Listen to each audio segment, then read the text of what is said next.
Olá, turma. Essa é a aula número 2 de planos de negócio. Nós começamos vendo inicialmente as características iniciais de um plano de negócio e quais são os elementos que o compõem. E nessa aula agora nós estudaremos cada um desses elementos que compõem um plano de negócio, ok? Já sabemos que um plano de negócio ele é formado por um sumário executivo que abre o plano, a descrição do negócio, depois a descrição de produtos ou serviços, as operações que são realizadas na organização, o estudo de mercado e a estratégia escolhida para atuar nesse mercado e as finanças. O primeiro desses elementos, o sumário executivo, é o texto que abre o plano de negócio. Por isso, ele precisa ser um texto muito atraente. Ele precisa também ser um texto conciso, claro, direto. Suas principais características incluem o fato de que normalmente ele tem mais ou menos 3 páginas, ou seja, é um texto relativamente curto. Nessas 3 páginas você precisa dar uma visão geral do plano de negócio. Você precisa dar uma visão geral de cada um dos elementos. Por exemplo, qual é o negócio, qual é o produto que você oferece, qual é a estratégia escolhida, qual é o perfil de cliente que você busca atingir com o seu negócio. Tudo isso de maneira descritiva, de maneira muito resumida. Ele busca capturar o interesse do leitor, ou seja, ao captar essa atenção já no início, você torna o leitor interessado em ler o restante do seu plano de negócio. Uma coisa importante, ele deve ser escrito por último, porque você vai colocar nele um resumo de todas as informações que você construiu ao longo do plano. Também ele destaca os pontos mais importantes de cada um dos elementos do plano de negócio. Você vai trazer também aí, nessa parte importante, dados dos empreendedores e quais são as experiências anteriores desses empreendedores. Ou seja, qual é a sua formação, o que é que ele já fez, se ele já trabalhou em alguma empresa, ou como empregado, ou como sócio, enfim, qual é a sua trajetória. É importante porque o leitor do plano de negócio precisa saber se ele pode ou não confiar nos novos empreendedores. E trazer essa descrição no início, esses dados de experiência, pode ajudar o leitor a tomar as decisões. Bom, você também vai trazer aí as fontes de recursos, ou seja, de onde você espera que venha o dinheiro para o negócio e quais são os resultados financeiros esperados depois de um tempo, normalmente para 2, 3, 4, no máximo para 5 anos, você dá essas informações já no sumário executivo. E você também deixa claro se você tem uma intenção de saída ou de permanência no negócio, ou seja, você quer abrir um negócio, quer fazer com que ele cresça muito e você pretende vendê-lo depois de 3 anos, e aproveitando, portanto, esse período de crescimento mais forte, ou você está comprometido com o negócio a ponto de querer ficar com ele por um tempo ilimitado, por um tempo não definido. Então, isso também precisa ficar claro no sumário executivo. Muito bem.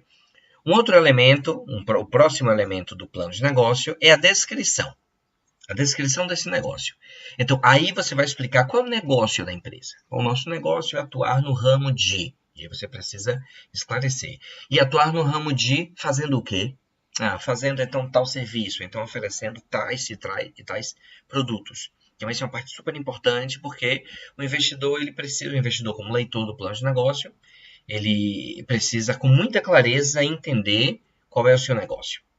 Bom, você também vai mostrar aí qual é a visão, qual é a missão e quais são os valores dessa organização que você está propondo, ok? Isso forma o que a gente chama de identidade organizacional, né? Qual é a missão da empresa, ou seja, o que ela faz, ela existe para quê? Qual é a sua visão, ou seja, o que é que ela olha para o futuro? Quando ela olha para o futuro, ela se vê como lá na frente.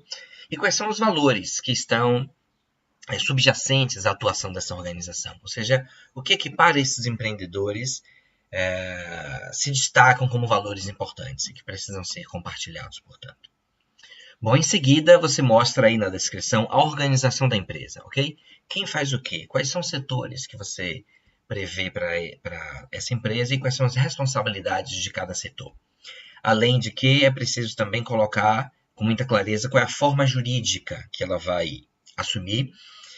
No Brasil, nós podemos abrir a empresa com diversos formatos, com diversos tipos jurídicos, e isso precisa ficar claro no início, ok? Para quem se interessa por esse tópico, eu estou deixando aqui embaixo para saber os possíveis tipos de empresa possíveis no Brasil, acesse. Aqui tem o link para o Sebrae e o link para uma matéria. E essa matéria ela mostra quais são os possíveis tipos de empresas que podem ser abertas no Brasil.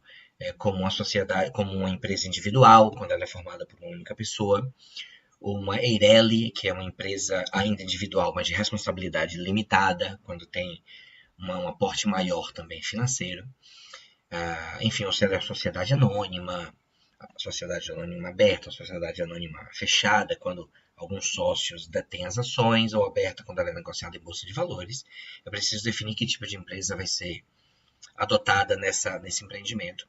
E, por fim, qual é o capital dos sócios, ou seja, quanto de dinheiro ou de bens os sócios estão colocando nesse negócio. Então, é importante nessa etapa inicial de descrição do negócio.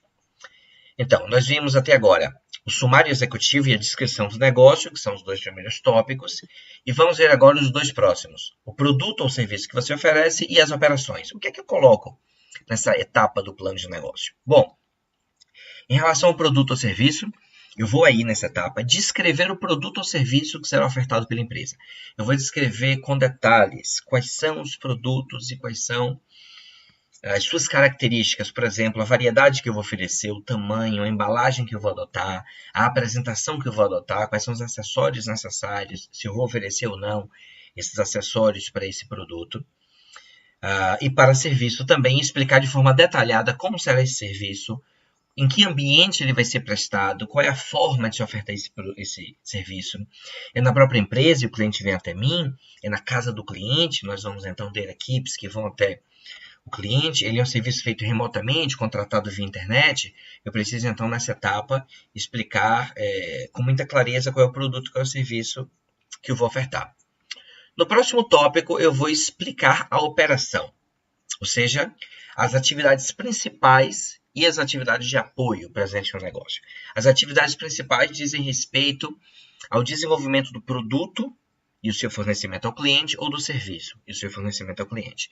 E todas as outras atividades são atividades de apoio, como, por exemplo, o meu setor de recursos humanos, para contratar, treinar a minha equipe. O meu setor de finanças, por exemplo, que vai cuidar de contas a pagar, contas a receber, que vai fazer gestão financeira do negócio. Todas essas são atividades de apoio. E eu também preciso explicar cada uma delas nesse tópico de operações. Se eu tenho uma fábrica, como será adquirida a matéria-prima? Ou seja, onde estão os meus fornecedores de matéria-prima? E ao chegar, como ela será armazenada? Como será o meu processo de fabricação? Esse processo e como será distribuído o meu produto depois? Eu vou ter depósitos ou eu vou enviar diretamente para os clientes? Eu preciso explicar cada um desses elementos. Se eu tenho intenção de abrir um comércio, quem são os meus fornecedores e como vão ser adquiridos esses produtos? Esses produtos como serão expostos aos clientes? Qual mix que eu vou oferecer de produtos? Ou seja, qual é a lista de produtos que eu vou disponibilizar para os clientes? Quais os canais de venda? Vai ser loja física? Vai ser loja online? Ou eu vou fazer parcerias com lojas existentes? Ou eu vou abrir quiosques em shoppings e em grandes lojas? Enfim, qual é o meu canal para chegar até o meu cliente final? E se eu tenho produtos para serem oferecidos, eu preciso explicar também se eu tenho serviços associados a esses produtos. Eu tenho serviço de entrega, eu tenho serviço de instalação, eu tenho serviço de montagem. Eu preciso então detalhar cada um desses elementos. Se eu estou abrindo uma empresa especificamente de serviços, eu preciso então abrir uma descrição dos serviços, como eles serão ofertados, quais são as formas de prestação desse serviço, quais são os profissionais prestadores e qual é a formação, quais são as características desses profissionais prestadores de serviço, qual é o meu prazo de operação, ou seja, se eu forneço um serviço para o cliente, em que prazo eu consigo concluir a prestação desse serviço e em quais ambientes eu vou oferecer esse serviço. Vai ser na própria empresa, vai ser na casa do cliente, como eu tinha mencionado antes. Aqui também eu preciso mostrar um fluxograma das principais atividades desenvolvidas na empresa. As principais. Eu não preciso, por exemplo, mostrar um fluxograma do meu contas a pagar. É uma atividade de apoio, não que ela não seja importante, é muito importante, mas eu não preciso detalhar a operação. Mas a operação principal, sim, ela precisa ser detalhada. A operação principal precisa de um fluxograma para cada um dos elementos que a compõem. E, por fim, Quais são as minhas decisões em relação à qualidade, especialmente como será feito o controle de qualidade e quais parâmetros de qualidade eu vou adotar na minha prestação de serviço ou para os meus produtos, seja para fabricação, seja para venda, no caso de um comércio. Muito bem. Então, aqui nós vimos operações e vimos produtos ou serviços e vimos operações. E os dois últimos tópicos, mercado e estratégia. Em relação ao mercado e estratégia, eu preciso aqui oferecer uma descrição dos clientes, ou seja, quem são os clientes que vão se interessar pelo meu produto, e aí eu estabeleço esse perfil como público-alvo. Quem é o meu público-alvo, afinal de contas? São mulheres que trabalham fora, entre 20 e 40 anos. Eu consigo estimar qual é a população na cidade onde eu atuo, ou no raio de atuação que eu tenho. Então eu preciso especificar muito bem quem é o meu público-alvo. Como eu vou fazer a comunicação com os meus clientes? Como eu vou fazer a publicidade? Como eu vou atuar nas redes sociais? Como eu vou usar as mídias para me comunicar com o meu cliente? Não somente comunicar a abertura da empresa, mas comunicar promoções, comunicar o chamamento de clientes para datas especiais, por exemplo. Então, eu vou estabelecer isso também nessa etapa do plano de negócio. Eu também vou propor aí um mapeamento dos principais concorrentes. Isso é muito importante, especialmente para o empreendedor. Ele precisa identificar quem são seus concorrentes, quem são, o que oferecem, quais são as principais vantagens competitivas que os clientes veem nesses concorrentes. Isso é muito importante para um posicionamento próprio do empreendedor. Bom, eu também faço um estudo de demanda do mercado e uma previsão de faturamento, ou seja, esse mercado-alvo, ele consome quanto desse produto que eu quero fornecer? E quanto vai ser a minha fatia? Porque a partir daí eu faço uma previsão de faturamento. Okay? Uma previsão de quanto eu vou vender ao longo dos meses ou anos que eu estou planejando na operação. Bom, eu também esclareço aqui qual é a minha estratégia de atuação e qual é a minha estratégia de posicionamento, ou seja, como o cliente vai me ver. Ele vai me enxergar como uma empresa que atende muito rápido e que tem um preço muito competitivo. Isso é um posicionamento. Ou então, os meus clientes vão me ver como uma empresa que tem uma qualidade superior e que não é a empresa mais barata do mercado, mas sem dúvida é a que melhor atende o cliente e é que tem um produto de qualidade mais surpreendente. Então, é um outro posicionamento. Eu preciso escolher em que tipo de posição, em que tipo de imagem a empresa quer ter diante do seu cliente. Tá? Então a gente chama isso de estratégia de posicionamento. Além disso, você precisa esclarecer qual é a vantagem competitiva do seu negócio. A vantagem competitiva diz respeito a por que o meu cliente vai me escolher, ao invés de escolher o concorrente. Por que ele vai comprar na minha mão? Por que ele vai querer o meu produto, ao invés do outro? Ele só vai me escolher se eu oferecer para o cliente uma vantagem. A gente chama isso de vantagem competitiva. Eu estou mais perto do cliente, a minha posição é mais estratégica, ou então me ofereço um prazo de pagamento que ninguém tem, ou então o meu atendimento é superior, ou então a minha qualidade é imbatível, enfim. Qual é a vantagem competitiva que você tem diante dos concorrentes? Por fim, a última parte do plano de negócio é a etapa sobre finanças. Nessa etapa sobre finanças, você vai esclarecer o estudo de custos de implantação e de instalação. Todas as instalações que você planeja montar para o negócio, isso obviamente tem um custo, equipamentos, ajustes físicos de espaço, pintura, prateleiras, enfim. Então você precisa prever esse custo de implantação e as instalações. Também você precisa prever o custo de operação, ou seja, quanto você precisa para o negócio acontecer.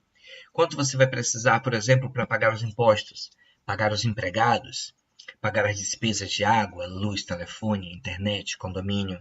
Calma. São muitas as despesas, mas o seu negócio vai vender muito e você vai conseguir pagar todas elas. Mas eu não nego que são muitas despesas, você precisa prever cada uma dessas despesas. Isso a gente faz no estudo de custo de operação. Para além disso, a partir dessa previsão de faturamento, lembra que nós fizemos lá no estudo de mercado? Eu vou fazer uma previsão de faturamento, a partir daí eu consigo montar o meu fluxo de caixa projetado, ou seja, quanto de dinheiro deve entrar a partir do meu faturamento e quanto de dinheiro deve sair a partir do meu custo de operação. Então, são informações muito importantes que vão aparecer em forma de planilhas nessa parte de finanças. A partir daí, eu consigo orçar minha necessidade de capital. Quanto eu preciso de dinheiro, tanto para abrir e instalar a empresa, quanto para operar a empresa, especialmente nos primeiros meses. Normalmente, uma empresa, depois que ela abre, por 3 ou 6 meses, ela ainda precisa de injeção de dinheiro ao longo da operação.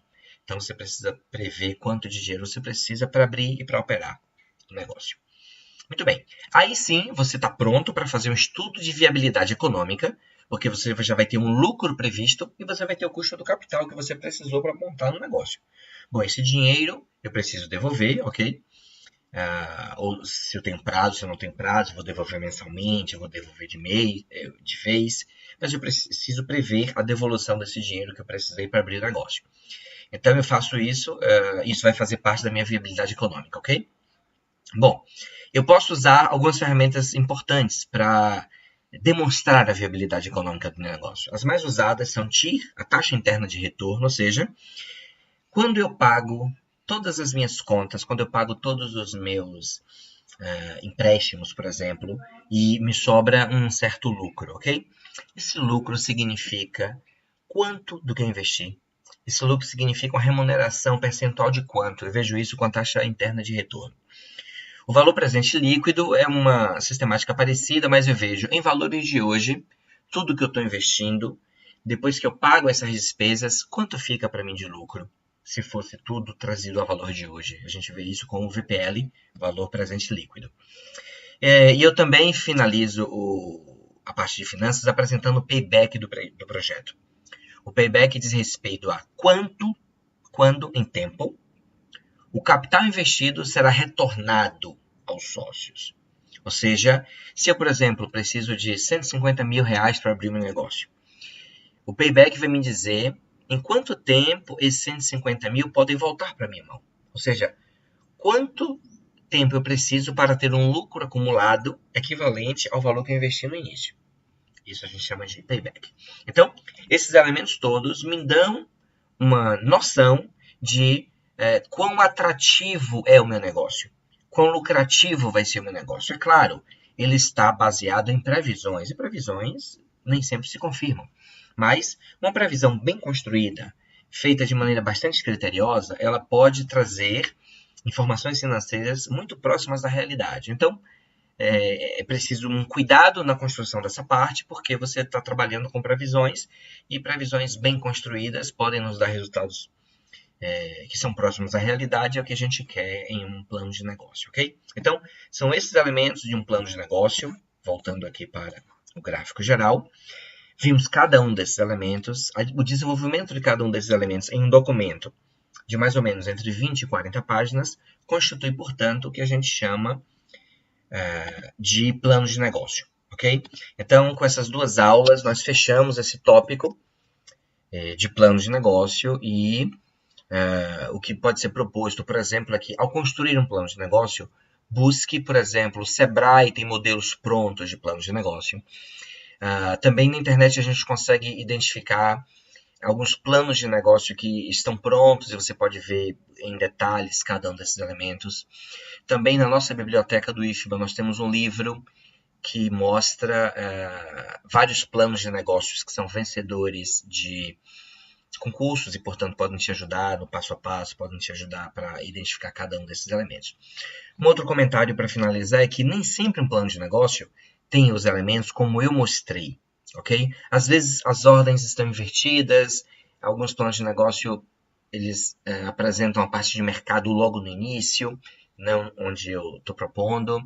Enfim, mas independente, esses elementos são os principais. Alguns propostas também enxugam e não apresentam alguns desses elementos, ou outros trazem mais elementos a serem incluídos no plano de negócio. Esse formato que eu estou dando é o formato básico, é o formato mais difundido. Mas ao fazer um plano de negócio, você pode ir para algum ramo específico, você pode sentir a necessidade de incluir uma parte nova, um componente novo no plano de negócio, o que não inviabiliza, ele continua sendo aí um plano de negócio, tá bom? Um grande abraço para vocês, até a próxima.